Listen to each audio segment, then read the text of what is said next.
You always have the power not to have an opinion. You can turn away from the noise. Wait, watch, and you will see what really deserves your attention. Marcus Aurelius. It starts like any other day. You wake up, reach for your phone before your eyes fully open, and within seconds, the world floods in. Messages, notifications, news, drama, expectations. The opinions of 1,000 strangers who don't know you, but somehow still affect you. You haven't even gotten out of bed, but you already feel tired, behind, like your life is happening without you. There's no crisis, no major disaster, just that quiet, gnawing weight in your chest. A question you don't say out loud, but feel in your bones. What am I doing with my life? Maybe you shake it off and push through your morning. Maybe you go through the motions, coffee, commute, meetings, small talk, a scroll through social media when no one's looking. You laugh at a meme, answer a few emails, half listen to conversations. From the outside, everything seems fine. But inside, you feel scattered, disconnected, dull. And you're not alone. So many of us are living like this. Wired, reactive, overstimulated. We're surrounded by noise and starving for meaning. We chase distraction because we're afraid of sitting with our own thoughts. We react to everything because we've forgotten how to pause. You're not lazy. You're not broken. You're just exhausted from carrying the weight of things that don't belong to you. You've been trying to do it all, to keep up, to stay relevant, to be liked, to appear strong. But somewhere along the way, you lost touch with what actually matters. You know you should slow down. You know you should take care of your mind. You know you should stop letting other people dictate your emotions. But knowing isn't the same as doing. So you wait. Maybe tomorrow. Maybe next week. Maybe after things calm down. But deep down, you know they never do. That's where Stoicism enters. Not as a religion, not as a rigid set of rules, but as a way back to yourself. A compass in the chaos. A quiet strength that helps you choose your response instead of being dragged by your reactions. Stoicism isn't about becoming cold or emotionless. It's about becoming unshakable. Not because life gets easier, but because you get stronger. It's the realization that you can't control the world, but you can control how you face it. That you don't need to win every argument, please every person, or fix every problem. You only need to master one thing, yourself. Epictetus said, "It's not what happens to you, but how you react to it that matters." Let that sink in, because most of our pain doesn't come from what's happening. It comes from our interpretation of it, the story we tell ourselves, the expectations we cling to, the control we think we need. We suffer more in our thoughts than in reality. So what would happen if you could shift that? If you could step out of the storm and see things clearly? If you could stop reacting on autopilot and start responding with intention? The truth is, you can. Not overnight, not perfectly, but gradually, daily. And it starts with remembering a few simple things. Practices that aren't always easy, but are always worth it. Perspectives that pull you out of the noise and back into your own mind. Principles that, if lived, can completely change the way you move through the world. In this video, we'll explore 5 core Stoic principles.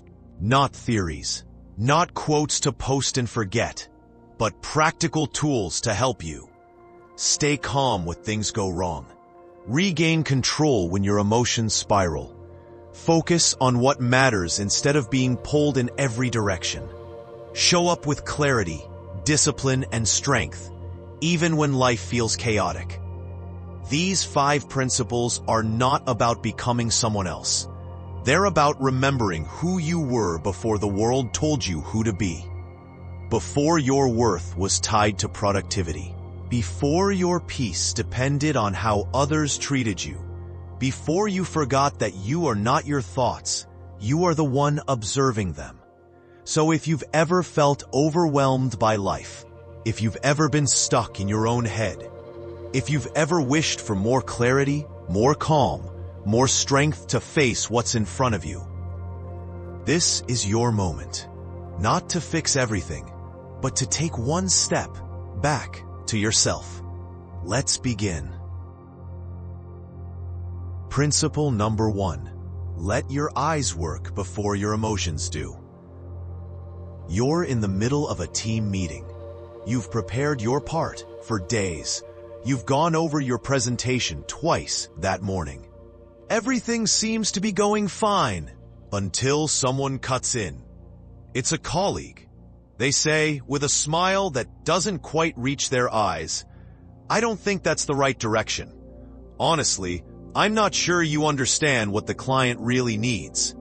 The room goes quiet. You feel your stomach tighten. Your face flushes. You want to say something immediately, something sharp, something clever, something that defends your dignity in front of everyone. You feel the emotion rising, anger, embarrassment, that familiar heat of wanting to prove yourself. Now stop right there. This is the moment most people never see coming. The moment where everything that happens next will either spiral into chaos or shift into clarity. You have 2 choices, react or respond. Most people react. They interrupt, they defend, they escalate. They go home and replay the moment over and over, thinking of what they should have said.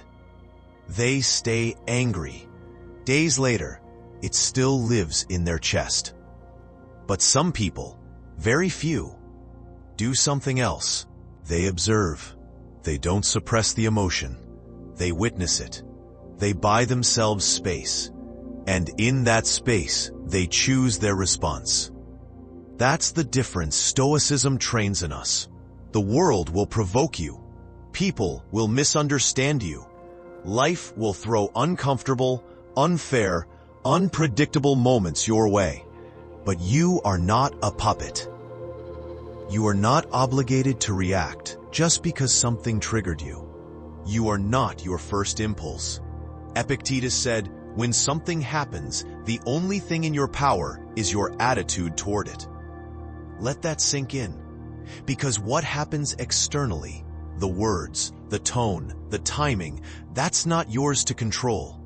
But your attitude, your response, your next move, that is. And that is where your power lives. Let's break it down. A reaction is immediate. It's emotional, impulsive, automatic. It's what happens when you let your nervous system take the wheel. It feels good for a moment, but it often creates damage that takes much longer to repair. A response is conscious.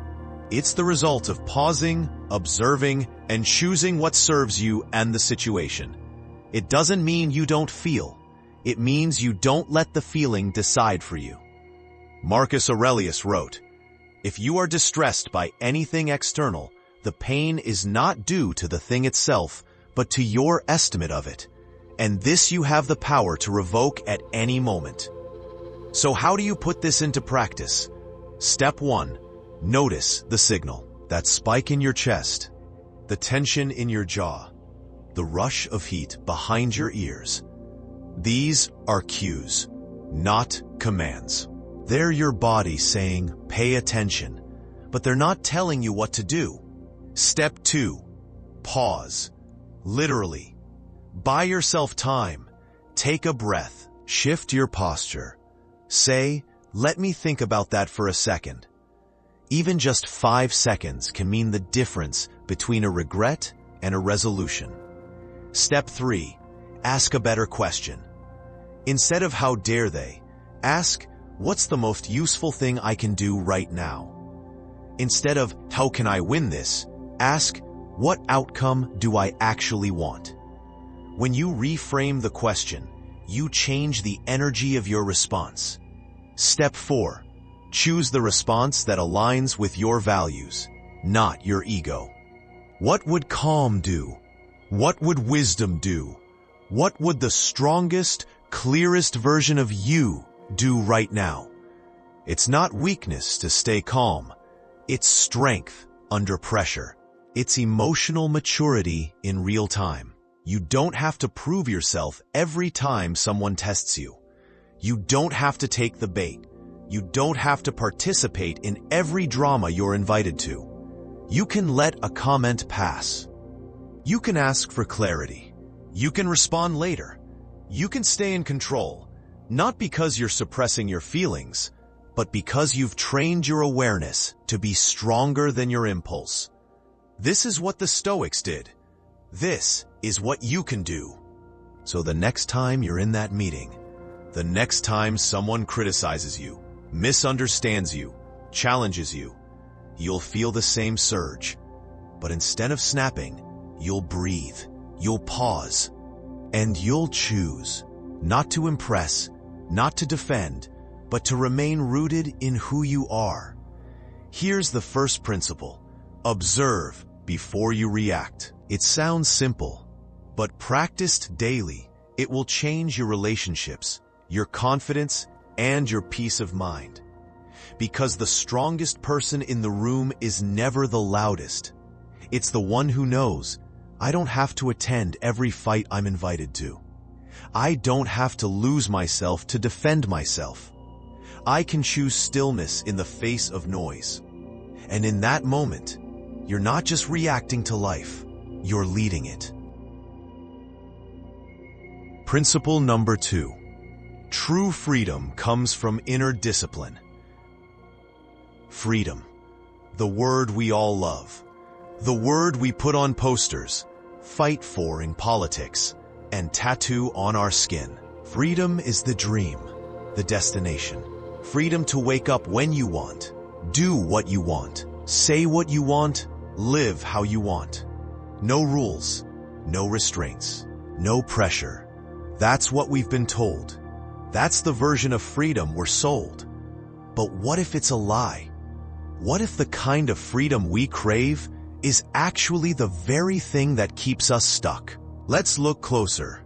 2 people, same age, same background, same potential. The first wakes up whenever he feels like it. No alarm, no plan. He eats what he wants, watches what he wants, works when he feels inspired. If something's uncomfortable, he avoids it. If something's boring, he skips it. He says, I just want to enjoy life. I don't want to be tied down. He believes freedom is doing whatever he feels like, in the moment. The second person is different. He wakes up at 5:30, not because he loves mornings, but because he knows his mind is clearest then. He starts his day with silence, with sweat, with structure. He writes, trains, learns, reflects. He has boundaries. He says no a lot. He works consistently, even when motivation is nowhere to be found. People say, you're so disciplined. Don't you ever just relax? He smiles, because he is relaxed. He doesn't live in chaos. He doesn't wake up overwhelmed. He doesn't drown in regret. He's not free to do anything, but he's free from everything that controls most people. So let me ask you again, which one of them is actually free? This is the great paradox of Stoicism. Discipline is not the enemy of freedom. Discipline is freedom. Epictetus said, no man is free who is not master of himself. Freedom isn't waking up late and calling it peace. Freedom isn't eating junk and calling it self-love. Freedom isn't ignoring your potential and calling it rest. That's not freedom. That's escape. That's slavery to impulse. An impulse, left unchecked, will ruin your life. Look at elite athletes. From the outside, they seem like machines, up before dawn, repeating the same drills, sacrificing weekends, parties, comfort. But on the field, they move like lightning. They improvise, react, create magic in real time. Why? Because discipline gave them the foundation. They practiced so much that their freedom emerged from their limits. Or take artists, the ones who wait for inspiration, write once a month, maybe. The ones who sit down every day, who write terrible drafts, who show up even when it sucks. They publish books. They build bodies of work. They make art that lasts. We think creativity is chaos, but real creativity is the child of structure. Freedom without discipline leads to burnout, regret, self-loathing.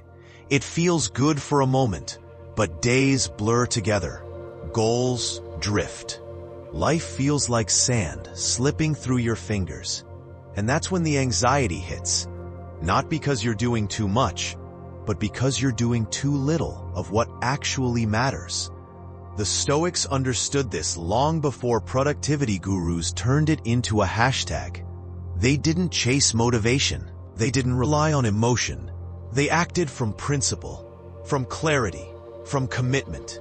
Marcus Aurelius woke up every morning and reminded himself, at dawn, when you have trouble getting out of bed, tell yourself, I am rising to do the work of a human being. It wasn't about perfection.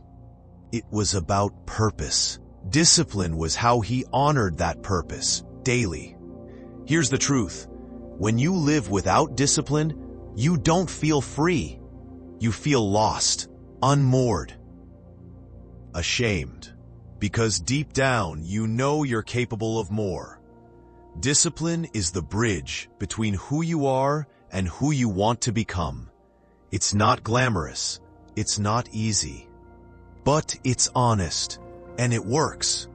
You don't need a 5 a.m. routine and green smoothies and cold plunges. You need consistency. You need to show up for yourself, especially on the days you don't feel like it. You need to train your mind the same way you train a muscle. Because freedom isn't found in doing whatever you feel. Freedom is found in doing what's right, over and over, until it becomes who you are. And yes, you'll fall off. You'll get distracted. You'll slip. But the discipline is not in never failing. It's in returning. Returning to the practice. Returning to your principles. Returning to the version of yourself you respect. So here's your second Stoic principle. Discipline is freedom. Not because it gives you control over the world, but because it gives you control over yourself. And once you have that, you don't need permission. You don't need approval. You don't need the world to go your way. You simply show up and do what must be done. That is freedom. The real kind. The kind no one can take from you. Principle number 3. Focus on what's within your control. It was supposed to be my big moment. 6 months of work. Late nights. Endless revisions. I had poured everything into this project. Every bit of effort. Every piece of insight. Every ounce of ambition. The launch was scheduled. The team was ready. The plan was tight. I believed in it. I really did. And then, in less than 2 hours, it all fell apart. The client backed out. The internal team shifted priorities. A competitor released a similar product the same day. Louder, flashier, with more money behind it. The meeting was quiet, numb. Everyone avoided eye contact. And me? I just sat there, stunned. All I could think was, how is this even possible? What more could I have done? The failure felt personal, heavy, like I'd wasted my time, my energy, my hope. That night, I didn't sleep. I ran every step through my head, obsessing over every detail I might have missed. I blamed the timing, I blamed the client, I blamed myself. But no amount of blame was bringing the project back. No amount of overthinking was reversing the outcome. All I had was what was next. And that's when I remembered something I had underlined months ago in a book I barely finished. Some things are up to us, and some things are not. Epictetus. I didn't want that to be true. I wanted control. I wanted answers. I wanted someone to blame. But the more I thought about it, the more I saw the wisdom in that simple divide. Because the truth is, most of us waste so much energy on what we don't control. We obsess over outcomes, over other people's opinions, over what could go wrong, over what already has. We spend hours rehearsing conversations that may never happen, worrying about judgments that may never be spoken, fearing futures that may never arrive.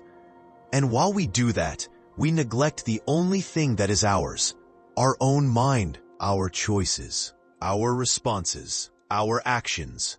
The Stoics called this the dichotomy of control. Two columns. One side, things within your control, your beliefs, your effort, your attention, your values. The other side, everything else, weather, traffic, politics, people's behavior, the past, luck, timing. Most of our suffering comes from standing on the wrong side of that list. I thought I had failed because the outcome wasn't what I wanted. But looking back, I didn't fail. I showed up. I did the work. I led with integrity. What failed was my attachment to an outcome I could never fully control. Marcus Aurelius wrote, "You have power over your mind, not outside events. Realize this and you will find strength." It sounds simple, but it's everything. Because once you stop trying to control the uncontrollable, you free up massive amounts of energy to focus on what does matter. You stop reacting. You start responding. You stop spiraling. You start adjusting. Let's get practical. You can't control if someone hires you, but you can control how well you prepare. You can't control if someone likes you, but you can control how honestly you show up. You can't control if it rains on your wedding day, but you can control how present you are during the ceremony. The shift is simple. From expectation to intention. From blame to ownership. From victimhood to agency. You can't steer the wind, but you can adjust the sail. And that's not defeat. That's mastery. Because when you focus on what's yours, you gain momentum. When you obsess over what's not, you drown in frustration. It's not about giving up. It's about choosing your battlefield wisely. And here's the hard truth. Some things will go wrong. Some people will misunderstand you. Some plans will crumble. Some outcomes will never match the effort. But none of that gets to define you. What defines you is how you respond, what you learn, what you build next. The Stoics weren't passive. They didn't sit around hoping for the best. They acted. They trained. They prepared. And then they let go of what wasn't theirs to carry. It wasn't surrender. It was clarity. It was freedom. So here's your third principle. Control what you can. Release what you can't. Know the difference. When you wake up tomorrow, ask yourself, what's mine to manage today? What's worth my energy, my time, my attention? And when something goes sideways, as it often will, remind yourself, this moment is not about what's happening. It's about how I meet it. That's what Stoicism teaches. Not how to escape life's storms, but how to stand steady in the middle of them. Not how to make everything go your way, but how to stay grounded when it doesn't. You won't always get to decide what happens, but you always get to decide who you are in response. That choice? That's where your real power begins. Principle number 4. You can only be insulted with your own consent. It happened at a family gathering. Nothing dramatic, no raised voices, no arguments. Just a simple comment made in passing, right after I shared something I was proud of, a recent project, a personal win. A relative leaned back, looked at me, and said with a smirk, "You always act like you've got it all figured out. Must be nice living in your little bubble." Everyone laughed. I smiled too, or at least I tried to. But inside, I felt something tighten. I wasn't angry. Not really. It was more like a slow, sinking feeling in my chest, like someone had quietly slipped a stone into my pocket, and now I had to carry its weight for the rest of the night. I didn't say anything back. I just nodded and changed the subject. But for the rest of the evening, the comment played on repeat in my head. Even days later, it echoed in quiet moments. I kept thinking, why did that bother me so much? Why do I care what they think? Why did I let that single sentence ruin an otherwise good day? And that's when the real question hit me. Did they actually offend me? Or did I offend myself? Because if you strip away the words, what was left? An opinion, a perspective, a projection maybe. But the emotion, the hurt, the shame, the self-doubt, that was mine. I gave it life. I gave it meaning. I gave it power. And the Stoics? They would have called me out on it. Epictetus said, "If someone succeeds in provoking you, realize that your mind is complicit in the provocation." In other words, you let it in. You picked up the comment. You carried it. You made it part of your story, not because you had to, but because you chose to, whether consciously or not. Marcus Aurelius put it even more simply. Choose not to be harmed, and you won't feel harmed.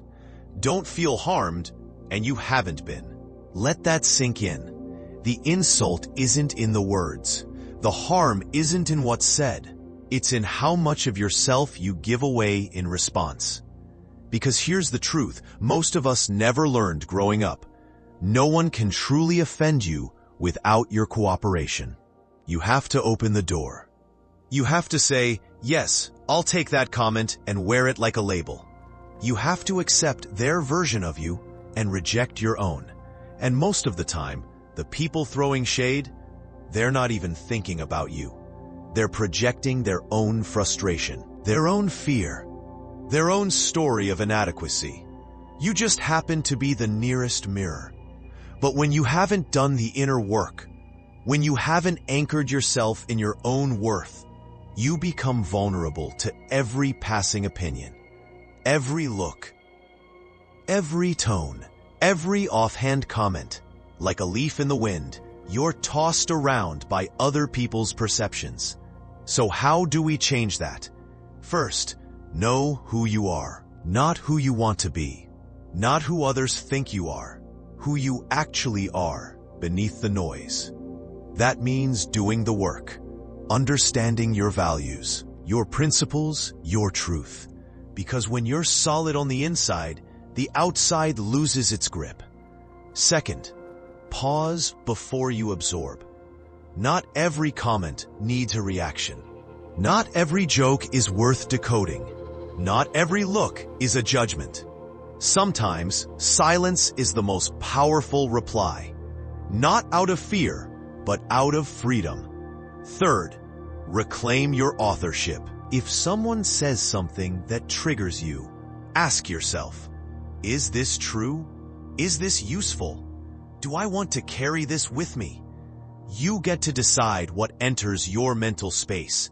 You get to decide what sticks. You get to decide whether to take it personally or let it pass like a breeze through an open window. And finally, practice compassion for them and for yourself.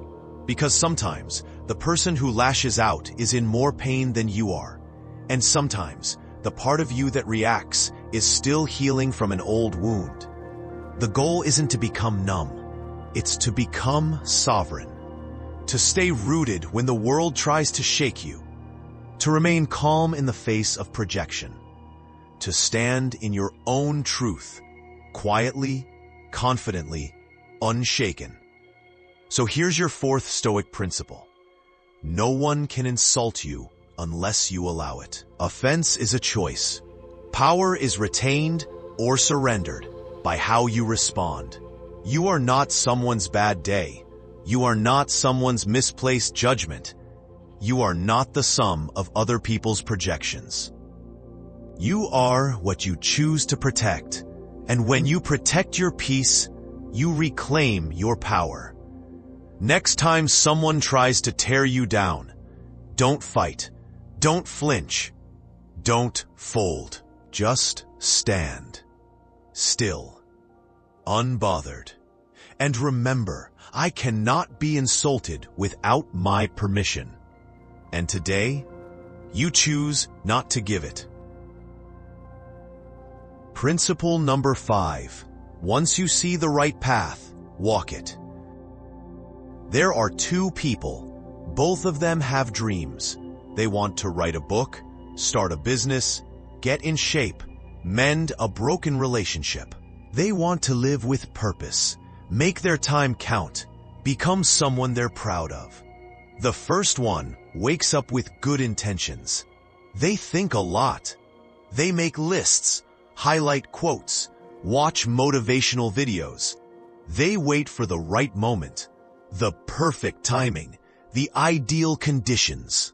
They say, not today, I'm not ready yet. I'll start when I feel more confident. I'll do it tomorrow. But tomorrow always becomes next week. Next week becomes next month. And soon they're looking back at a year that feels exactly like the one before it, only heavier with regret. The second person, they wake up with the same doubts.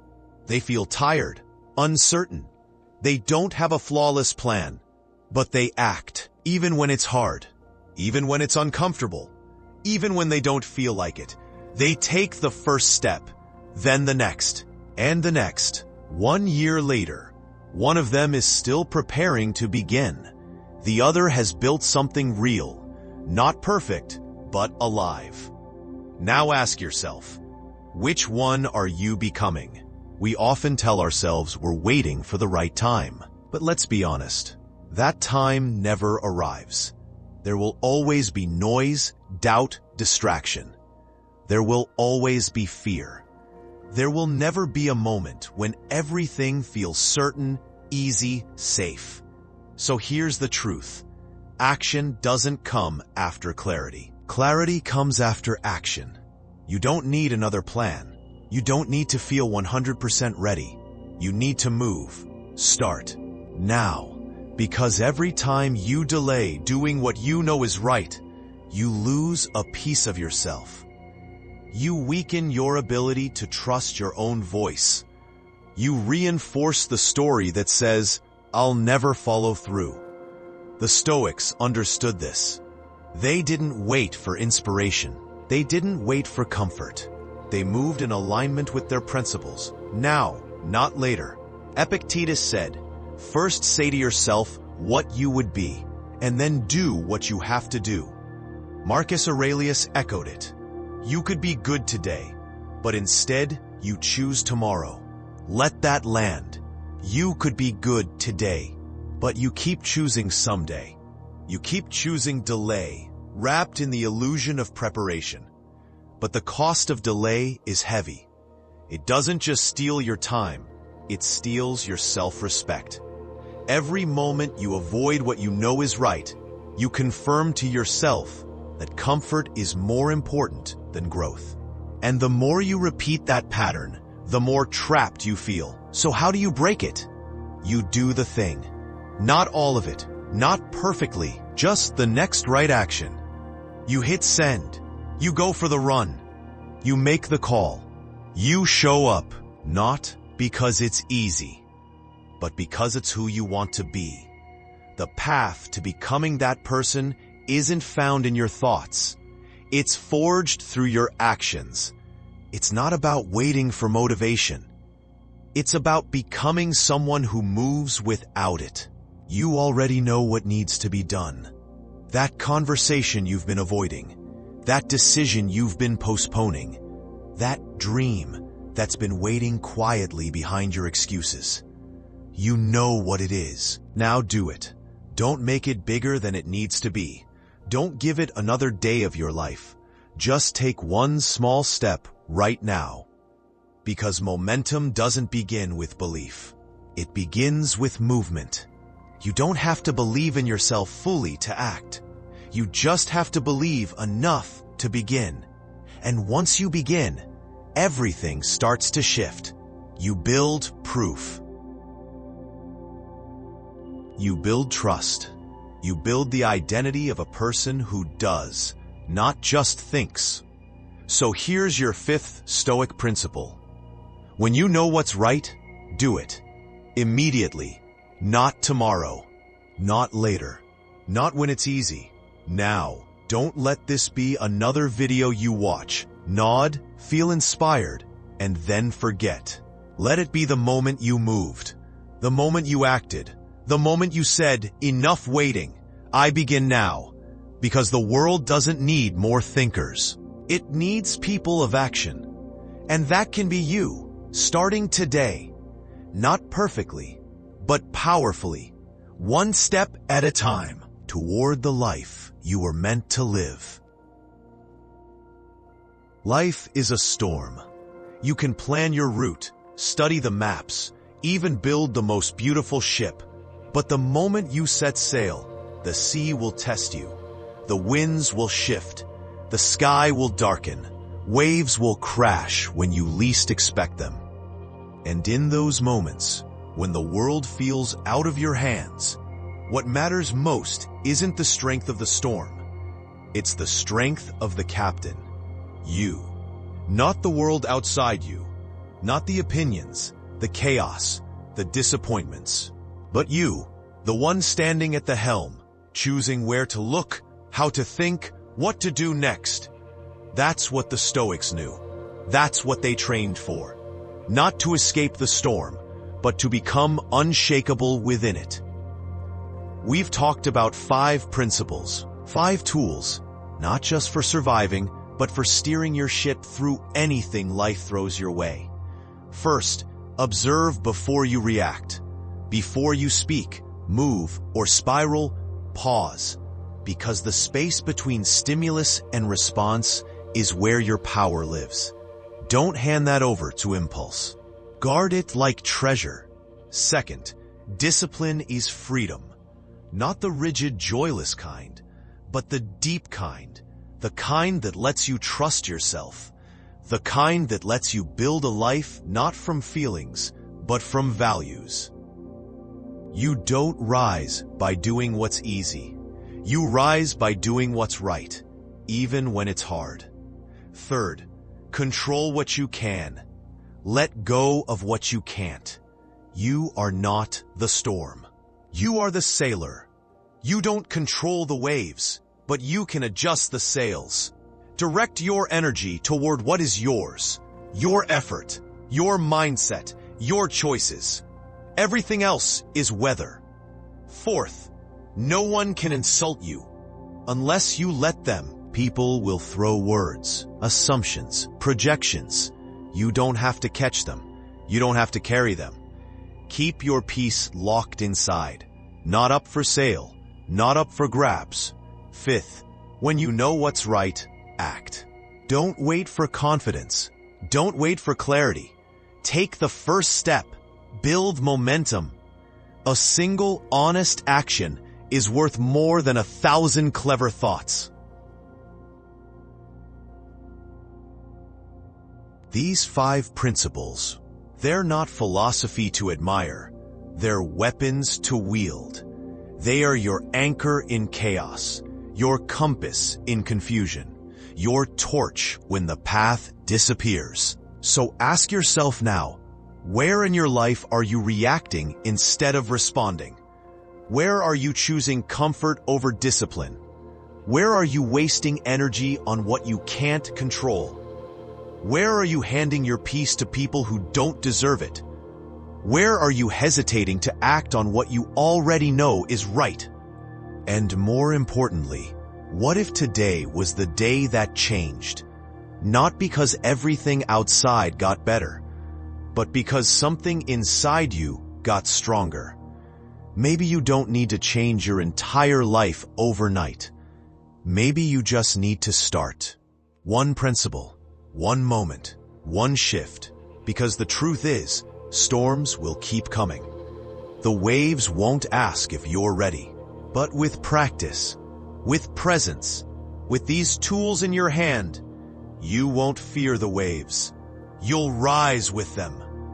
And when others are tossed and turned, shouting into the wind, chasing everything they can't control, you'll be still, focused, calm. A lighthouse. You'll stand as proof that chaos doesn't decide your character. You do. So here's what I want you to do right now. Pick one of the 5 principles. Not all 5. Not perfectly, just one. Write it down, speak it out loud, and practice it today in one small decision, one conversation, one thought. Don't just watch this video. Live it, test it, prove it to yourself. Not someday, but now. And if this message resonates with you, if it reminded you of who you are beneath the noise, then share it. Comment below. Which principle will you live today? Like it, save it, and come back to it when the sea gets rough again. Because this isn't about being perfect. It's about being prepared. And the more you practice these principles, the less life controls you, and the more you begin to lead it. Set your course. Keep your hand on the wheel. And never forget, you are the captain, not the storm.